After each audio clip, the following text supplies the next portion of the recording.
প্রিয় দেশবাসী, আসসালামু আলাইকুম। একই কাণ্ড হয়ে গেল। দেখতে আছি দক্ষিণ এশিয়ায়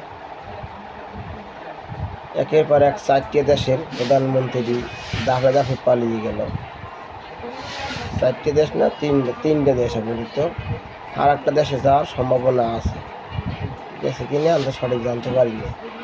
প্রথম দেশ হইল শ্রীলঙ্কা, রাজাপাকসা।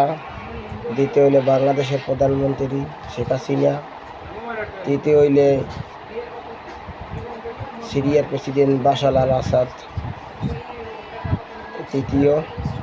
চতুর্থ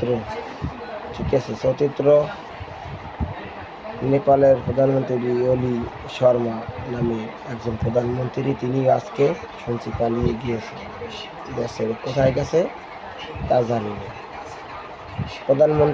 বাংলাদেশের প্রধানমন্ত্রী শেখ হাসিনা তিনি যখন গেছে তখন প্রায় 10-12টা প্রায় লেদার সুটকেসের মতন বড় বড় ব্যাগ বইরে কিনেছে তা জানি না।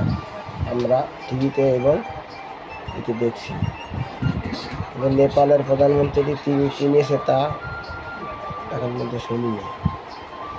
এই যে রাজনীতি কইরা 10 বছর দেশ ছাড়ে একটা প্রধানমন্ত্রীর পালাইয়ে যাওয়া লাগে, তো এই রাজনীতি করার দরকার কি? এই রাজনীতি কইরা যদি মারা যাওয়া লাগে, গুম হওয়া লাগে, জেল খাটা লাগে, ঠিক আছে, মানুষের মৃত্যু হইবি আয়োজক কাইলোক যেভাবে লেখা আছে তা সেইভাবেই মৃত্যু হবে।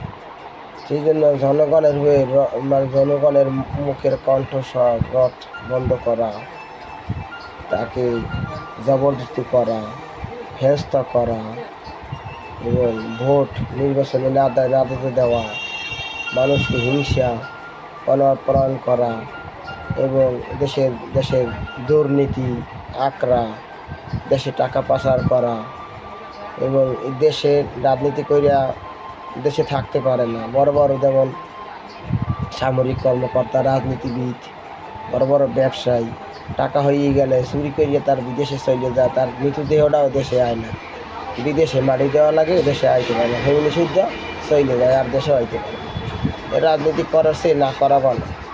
ঠিক আছে, গরিব মানুষ রাজনীতি করবে না, রাজনীতি করবে ব্যবসায়ীরা, রাজনীতি করবে টাকাওয়ালারা, রাজনীতি করবে রাজনীতিবিদরা, ঠিক আছে।